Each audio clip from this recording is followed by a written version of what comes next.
Very good morning students. आज हम करेंगे चैप्टर 3 पीरियोडिक टेबल का नेक्स्ट टॉपिक। लास्ट क्लास में बेटा आपको मैंने लीव पीरियोडिक टेबल बताया था। लीव पीरियोडिक टेबल ने क्या बताया था कि हम जो एलिमेंट्स हैं एलिमेंट्स को अरेंज करते हैं in a increasing order of their atomic wait.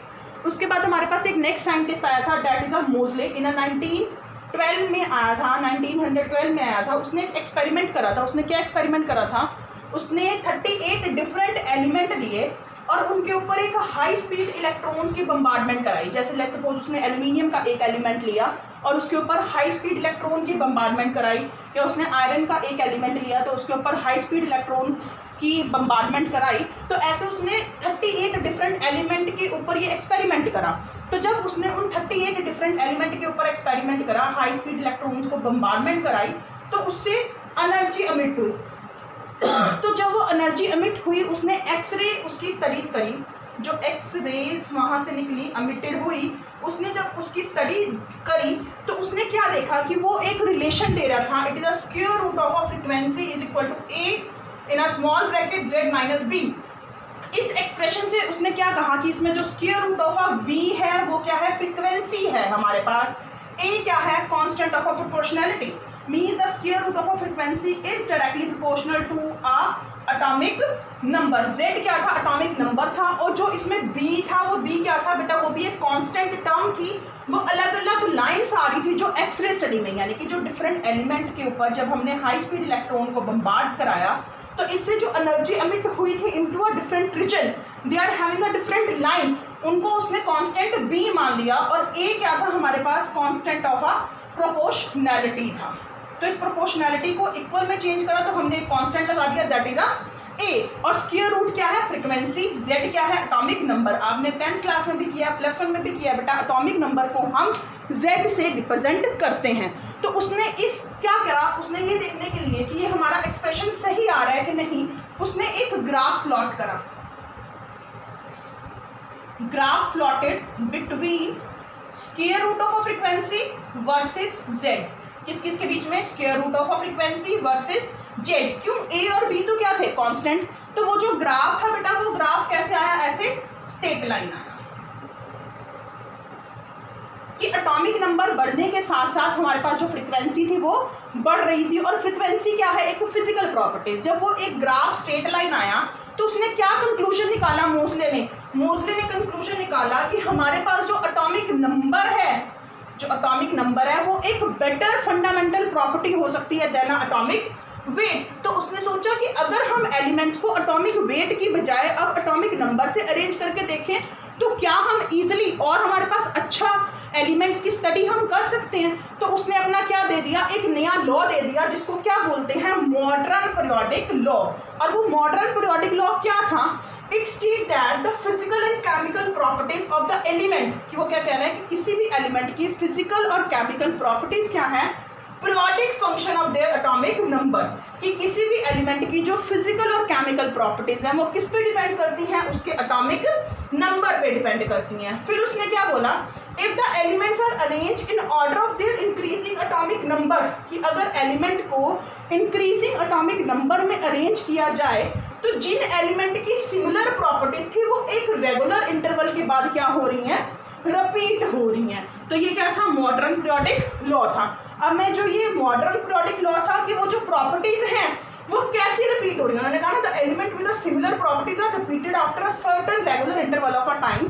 उसको क्या बोला उसने? कॉज ऑफ अ पीरियोडिसिटी, कि वो प्रॉपर्टीज क्यों बार बार रिपीट कर रही हैं। अब मैं आपको वो बताऊंगी।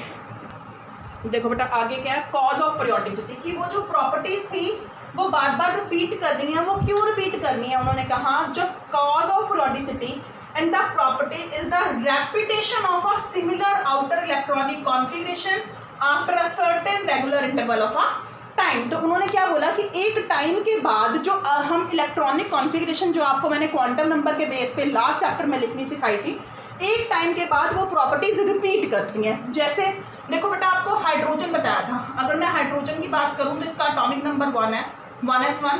हीलियम की बात करूँ इसका एटॉमिक नंबर 2 है, 1s2। लिथियम की बात करूं तो इसका एटॉमिक नंबर 1s2 2s1 हो गया। ऐसे beryllium, boron, carbon, nitrogen, oxygen, fluorine, neon और सोडियम, आप सबने इनकी इलेक्ट्रॉनिक कॉन्फ़िगरेशन बेटा लिखी हुई है। अगर मैं सोडियम की लिखूँ 1s2 2s2 2p6 3s1, ऐसे 1s2 2s2 1s2 2s2 2p1, फिर 2p2, फिर 2p3 2p4, फिर 2p5, फिर 2p6, आगे वाली सेम है बेटा। अब देखो क्या हुआ, अगर हम बात करें यहाँ पे हाइड्रोजन की, हाइड्रोजन का जो वैलेंस शेल है वो s है और उसमें एक इलेक्ट्रॉन है, बट वो शेल कौन सा है, फर्स्ट, ठीक है बेटा। अब ऐसे अगर हम लिथियम की बात करें बेटा, लिथियम का सेकंड शेल है बट उसमें s शब शेल है और एक ही इलेक्ट्रॉन है।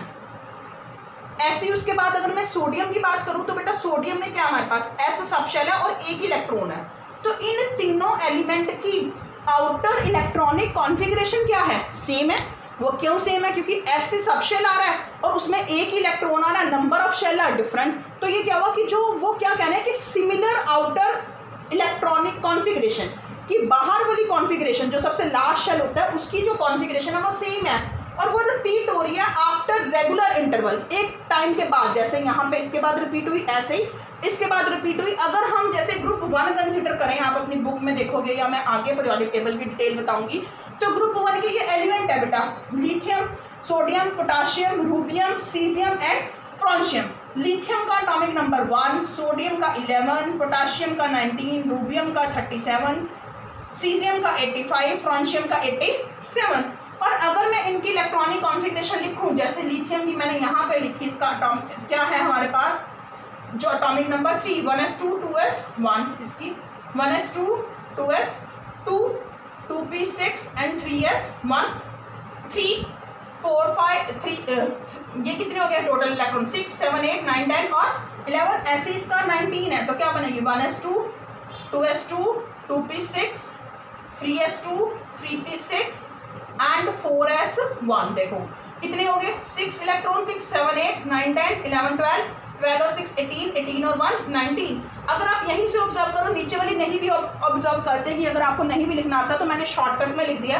क्रोमियम की कॉन्फ़िगरेशन स्टेबल है, नोबल गैस है तो 36 तक वही होएगी, बाद में 5s1 36 और 1 कितना हो गया 37। जियोन की 54 है हमारे पास, 84 सॉरी 85, यहाँ पे 55 आएगा, तो यहाँ पे 54 है, 54 और 1 कितना आ गया 55, 86 है, 86 और 1 कितना हो गया 87। तो अगर आप इनकी कॉन्फ़िगरेशन देखो तो ये कॉन्फ़िगरेशन रिपीट कर रही है। यहाँ पे 2s1 है, 3s1 है, 4s1 है, 5s1 है, 6s1 है, 7s1 है। तो अगर आप देखो कि सबसे लास्ट में क्या है, s सब शेल है और उसमें एक इलेक्ट्रॉन है। तो जो रेपिटेशन का कारण हुआ वो क्या कारण हुआ, सिमिलर आउटर इलेक्ट्रॉनिक कॉन्फ़िगरेशन। जब आपको बेटा पूरा पीरियोडिक टेबल मैं समझा दूंगी तो ये चीज़ आप खुद ऑब्जर्व कर सकते हो कि कैसे इलेक्ट्रॉनिक कॉन्फ़िगरेशन रिपीट हो रही है। आगे देखो अब इसके बाद देखो बेटा, जो हमारे पास मॉडर्न पीरियोडिक लॉ आया था वो किसने दिया था, बोहर ने दिया था, जिसको हम प्रेजेंट और long form of periodic table कहते हैं। जो अब हम देखते हैं या जो अब जो चलता है वो लास्ट में जो आया था वो पूरा फुल फ्लेश्ड आया था, जो अभी तक वर्किंग है फ्रॉम दैट 19th सेंचुरी। वो क्या था, बोहर टेबल या फिर प्रेजेंट और long form of periodic table. अब इसके क्या फीचर थे, हमारे पास जो मेंडलीफ था, मेंडलीफ ने ग्रुप दिए थे, उसने 8 वर्टिकल कॉलम दिए थे, जिसमें उसने क्या करा था 0 और 8 को छोड़ के बाकी सारे ग्रुप्स को किस में डिवाइड कर दिया था, सब ग्रुप में डिवाइड कर दिया था, ए और बी। और उसने क्या दिया था, हमारे पास 7 पीरियड दिए थे, वो सेम थे। अब ऐसी जो हमारे पास बोहर टेबल था या जो प्रेजेंट फॉर्म है पीरियोडिक टेबल की, उन्होंने 18 वर्टिकल कॉलम दिए जिनको नंबर क्या दे देते हैं 1 to 18। उसके बाद जो पीरियड थे वो कितने थे, 7 पीरियड दिए इसने 1 to 7। उसने ये ग्रुप्स में डिफरेंस आया, उसने 8 दिए थे तो इसने 18 दे दिए। जो सब डिवीजन थी एक ग्रुप के अंदर ए बी, और जो इसने 8 ग्रुप था, 8 ग्रुप को उसने 3 एलिमेंट के सेट में 3 सेट बनाए थे जिसमें 3 एलिमेंट थे, टोटल 9 एलिमेंट थे, तो वो डिस्कार्ड हो गया था। तो it is a better than that Mendeleev periodic table. उसके बाद बेटा ऐसे एलिमेंट जिनका एटॉमिक नंबर 100 से अबव है उनका नेम कैसे लिखते हैं, देखो उसके लिए आपको ये लर्न करना पड़ेगा। अगर आपके पास 0 डिजिट आता है तो 0 डिजिट के लिए आप क्या वर्ड यूज करते हो, निल, और एब्रीविएशन क्या यूज करते हो, first letter that is a N.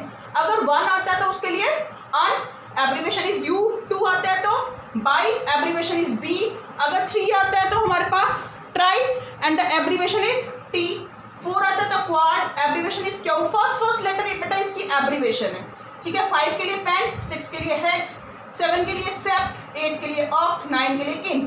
जैसे आपके पास बेटा मैंने कहा 101 है, इसका IUPAC नेम लिखो। तो आप IUPAC नेम कैसे लिखोगे? 1 को क्या बोलते हैं बेटा? अन, प्लस 0 को क्या बोलते हैं? निल, 1 को क्या बोलते हैं? अन, और सबके पीछे आप एक सफिक्स ऐड करोगे बेटा। सफिक्स क्या होता है? जो नाम के पीछे लगाया जाता है, वो क्या ऐड करोगे आप? ईएम। तो इसके पीछे ईएम ऐड कर दोगे तो क्या बन जाएगा इसका नाम? अन, नील, अन, ईएम। क्लियर है बेटा? और इसकी जो एब्रीवेशन है वो एब्रीवेशन क्या हो जाएगी शॉर्ट फॉर्म लिखने? तो फर्स्ट लेटर लिखो UNU, this is the short form of this. अगर आपने जैसे 116 है, सॉरी 106 है, आपने इसका नाम लिखना है, कैसे लिखोगे? 1 को क्या लिखते हैं बेटा? उधर से देखो, अन, 0 को क्या लिखते हैं? निल, 6 को क्या लिखते हैं बेटा? हेक्स, सफिक्स क्या ऐड करोगे? ईएम। तो क्या बन गया? अन, निल, हेक्स, ईएम।